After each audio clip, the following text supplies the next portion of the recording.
went to Goddard for a few years, and then returned to Florida and worked at the Florida Solar Energy Center, which is a part of UCF. He retired, he stayed there, he's retired in 2007, and since been working as a lighting and solar energy consultant. I've heard various stories from Howard about Ross and their relationship, and so I'd like to hear what the real truth is here, and how influential one or the other was on the vice versa. So let me introduce Dr. McCluney, and I'll give you your slides. Yay. How are the people? So, how did I get here? I had a Bachelor of Arts in Physics at Rhodes College in Memphis, over at Liberal Arts School. Then I went to the University of Tennessee because that artsy background was kind of weak on physics, and I needed to up the skill level a bit. And I was admitted in the physics department at UT and proceeded to take a lot of more undergraduate courses. The quirk of their system, if you had an undergraduate degree and you were taking upper division undergraduate classes, you could get graduate credit for it. So I retook electricity and magnetism, and modern physics, and a few other things. And I chose ultrasonic waves in water. I'll talk about that maybe. Then I spent a year in Eastman Kodak. After I graduated, I didn't feel like I was ready to go into more academic work. The wheels of the industrial nation turned around the north. So there was a recruiter on campus from Eastman Kodak in Rochester, and I said, and so I hired. I signed up. They had a course on advanced optics at the University of Rochester while I was there, so I took that. And one of the subjects was holography. I said, wow, it's brand new. I'd like to learn to make a hologram. So I was assigned to one of Dr. Gibbons' grad students, and they took me to the director of the Institute of Optics laboratory of all places, because he was on sabbatical, and I could use his vibration isolated table, the only one they had they could make holograms on. And so I learned how to do it. And I took that skill back to Kodak and built a holographic interferometer for change testing of optical parts. That was a real hush-hush project. I'll be delighted to talk about it to anybody that wants to know, because it became, well, I don't know if it was officially declassified, but it was all over the media a decade or two later. So it was very interesting work I was doing there. But I felt I needed more physics to properly compete with the co-workers in that group as I worked on this thing. And the winter particularly bad. So I got some catalogs for universities around the country, mostly in warm climates, University of Hawaii, California, Santa Barbara, Houston, Florida, Miami. And I was accepted to 3 and chose the University of Miami. Major attractor here was Joe Sturchberg, his work on optics. And I didn't want to go to a large school with a large number of students in optics, and so this was sort of ideal for me. He asked me to lead a new optics lab. He had gotten some Air Force funding. And soon after that, I heard that Dr. Wells was colliding plasmoids in his electromagnetic experiments, hopefully leading to nuclear fusion in the lab. And at some point, Hirschberg said it would be good to find a way to map the electron density in the plasma. So I thought that might be a good application for holographic interferometry. I received the go-ahead in a modest budget and started work on it. Built a 10-pass holographic interferometer, sent a laser beam many times through a plexiglass sample cell. Can I borrow that laser that somebody had to bring?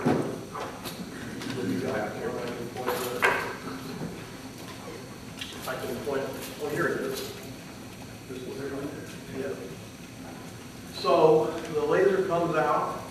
It goes through a beam expander and a beam splitter over to a distant concave mirror, which I'd say that distance was 12 feet. And then back again to a focus or near focus at a tiny mirror that sends it back. Then it comes back again with another one in back, and another one in back, another one in the back, and then finally the last one, it's allowed to pass through the focus and expand to a photographic plate. And then you need a reference beam to make holograms. So I did this.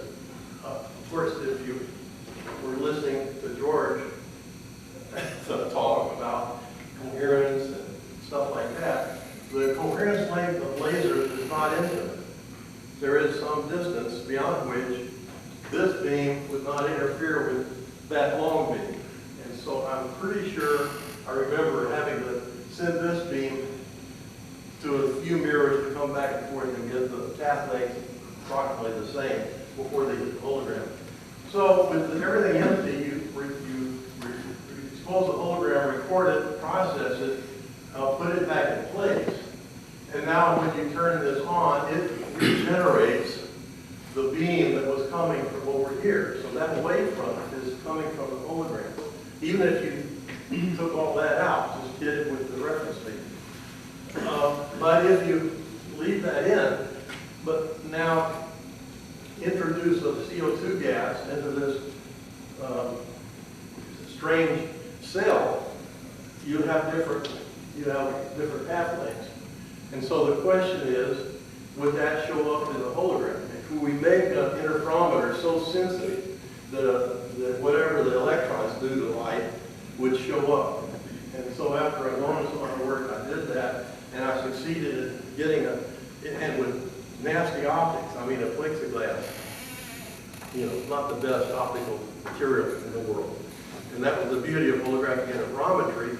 You could make interference fringes with grubby optics as long as you were doing changes in the waveform, small changes in the waveform.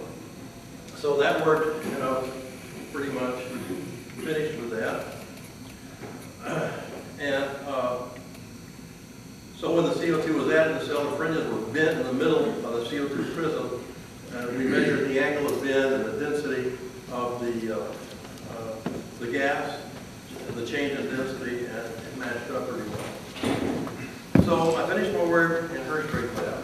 Because of Earth Day 1970 and my growing interest in environmental issues, I took a year off from physics. I went to the Center for Urban and Environmental Studies that was formed by Carl McHenry and worked there for a year. Went back, I took Dr. Gordon's class on optical oceanography, and that was the hook that got me started. So one could say that Dr. Gordon got me started in optical oceanography. He asked if I would like to join him on a research cruise to learn and help out. The project was a profile of the current across the Florida Straits. There was a vessel anchored up in the middle. And I watched and held Howard and Otis lower optical instruments down the wire and through the water column and back up again. After I did some work in the lab on light scattering, and after my dissertation was successfully defended, I looked for a job in optical oceanography somewhere. There were few in number and skimpy in substance. I saw an NASA GSFC advertisement this big for an optical oceanographer.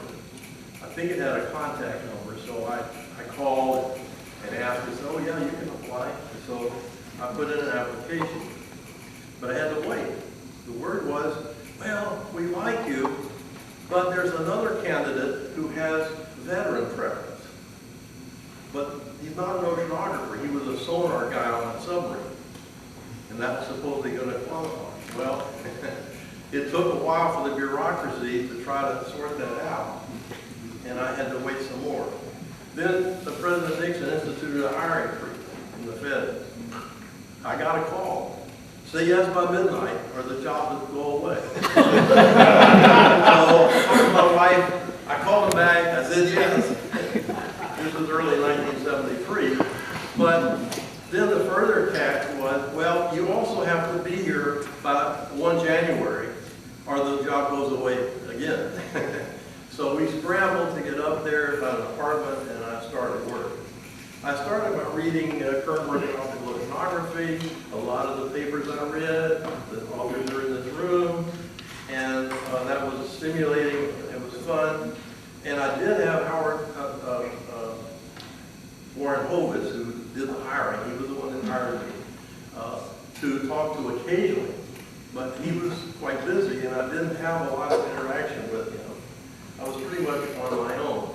And of course, I read up on aircraft and satellite work from space. After a few months, I decided the thing I could do was to begin with some aspect of the modeling of mostly the subsurface optical processes leading to the upwelling spectrum. There was the Gordon Brown papers from 71 and 73 on light scattering by ocean particulates, and their 73 paper on the irradiance reflectivity of a flat ocean based on the optical properties of the water. That was a significant paper. It focused mainly on the angular variations, so didn't specifically treat spectra in that paper. I think the reason was, one of the reasons was, the computers those days were limited. So doing, the whole hemispherical light coming out of the sea was a lot easier than doing, and it for one wavelength or something to represent all wavelengths. So you're doing much of the spatial content of the problem, and they can get solutions pretty quickly. So I diagrammed the remote sensing problem in this sketch, showing that the atmosphere is involved, the sea surface is involved, then things go on in the water, it comes back out, it has to pass through that same atmosphere, and finally reach a sensor at a certain angle and direction straight up, whether it's an aircraft or a satellite. So where should I begin? I saw that Cox and Monk had dealt fairly well with sea surface scattering reflected component. At least they had models. So I didn't have to figure that out. I could use it if I needed to. I wasn't ready to tackle the atmospheric path radiance aspect, and I thought Otis was working on that at the time anyway. So I just, the incident, sun and sky spectra were approximately known for clear conditions at that time. And later, when I was at the Florida Solar Energy Center, I hired a fellow named Christian Gaymard, who made it his life's work to better calculate the spectra from the sun and the sky for different angles and directions, different atmospheric components, all related to solar applications. But it's good work. He's still doing it, and his model was deposited at NREL, and I think you can download it and use it now. So I focused on the subsurface component, dividing it into what I call the microscopic and macroscopic components, as I categorized in this graphic. So the first step would be you have particulate and solute concentrations that are the source of all the optical properties that are causing the radiance to change as it comes back up out of the sea. And so if you could get measurements and known properties of the particulates and absorbing materials, then you could then put that in some kind of I call it microscopic optical models that turn those basic measurements into a volume scattering coefficient, scattering albedo, or whatever else you needed. And then the next step was a macroscopic model that would take the inputs, whether they be theoretically predicted or measured properties, sea state, bottom reflectivity if it was shallow, measured assumed downwelling spectral radiance in the sky, and out pops the theoretical distribution of radiant distribution coming up from the sea and through the atmosphere. I just put that in there, but of course you have to do that too.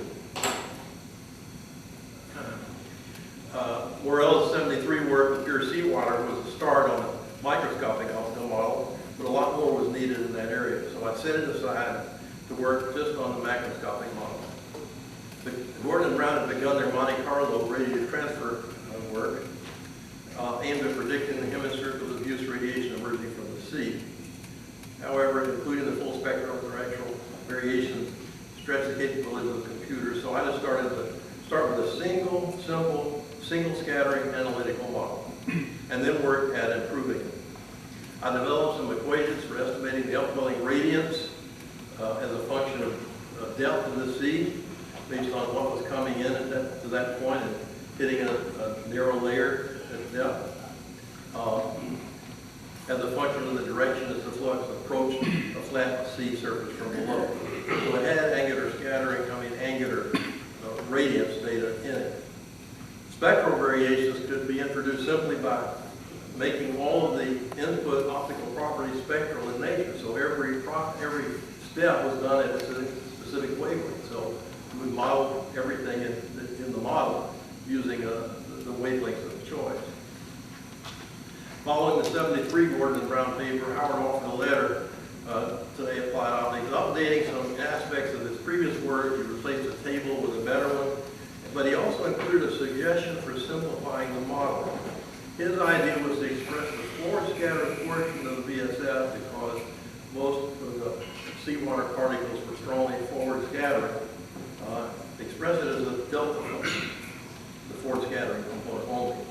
I used a slight modification of that idea to make a quasi-single scattering version of the single scattering model, hoping that would improve it a little bit without having to go to a full-blown multi-scattering approach. So to test these two models, I used them to calculate the irradiance reflectivity of a flat sea. I took the radiance coming up and just divided by the incidence, so I got reflectivity. For single scattering, albedo values of omega naught ranging from 0 to 1. I compared my single scattering and quasi-single scattering results with the multiple scattering model, and as you can see, single scattering sucks. I call that SSS. The quasi-single scattering did an amazing job of coming somewhat close to the better model. The results were encouraging, considering the crudeness of the QSS model. And of course, it had in it the ability to do spectral and directional work if you had the proper microscopic inputs. That work was published in an October 74 paper in Applied Optics Ocean Color Spectrum Calculations, and the results were encouraging. However, thanks to Moore's law, computer speed is no longer an inhibitor to Monte Carlo multiple scattering calculations. So the value of the quasi-single scattering model just sort of disappeared at this point in time. These days, I routinely launch 2 to 3 million or more rays into an optical system, having both specular and diffusely reflecting optical surfaces to see the results in seconds. So that this computer does that work. A small local computer. My last NASA paper was the remote measurement of watercolor and remote sensing of environment in '76. A 30-page survey of the requirements and possible approaches to analyze the remote multispectral imagery of natural bodies of water.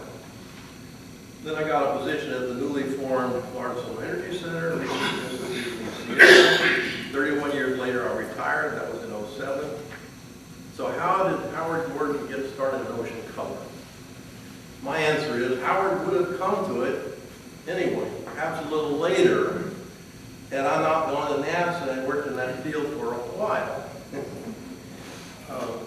You'll have to ask him what was important, but perhaps I can take a little bit of credit for speeding up the process somewhat, if only by squeezing my way into NASA at an opportune time by the skin of my teeth, thanks to President Nixon's hiring freeze. So my thanks to Howard for getting me started in ocean color.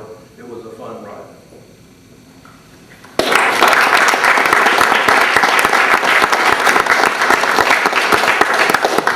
Any questions for us? Well, to set the record straight. Okay. I had never heard of coastal color standard. I'd never seen the AO. So Ross called me and said, there's an AO coming out for a coastal color standard. You better apply. So I thought, well, okay. I looked at it and I said, this is a terribly complicated instrument. But I applied anyway. And I was accepted. So that basically got me on the ground floor of ocean color. I firmly believe that if you hadn't called me, I'd have never seen the AO. I was pretty clueless in those days. responsible for him. That's the lunch. Getting involved. Well, any more questions? If not, I have one I'll ask them myself. Okay, my question is, why the hell did you leave a secure and good job at NASA to go to this little beginning solar institute at the University of Central Florida? Well, I have an answer to Let me hear your answer, and I'll tell you the real truth. that. You're an idealist. Okay, that's reason one. I have been doing so much work in environmental issues as an activist on the outside. At the end of I was one of the co-organizers of the first Earth Day here on this campus in 1970, and I was very active in that. And then that year I spent at the Center for Urban Environmental Studies with another influence, and so I was drawn in that direction. I tried to get into solar at NASA. They weren't having anything to do with it. I didn't. So that's reason one. Reason two, the boss man was Warren Hovis. He hired me. He got the money.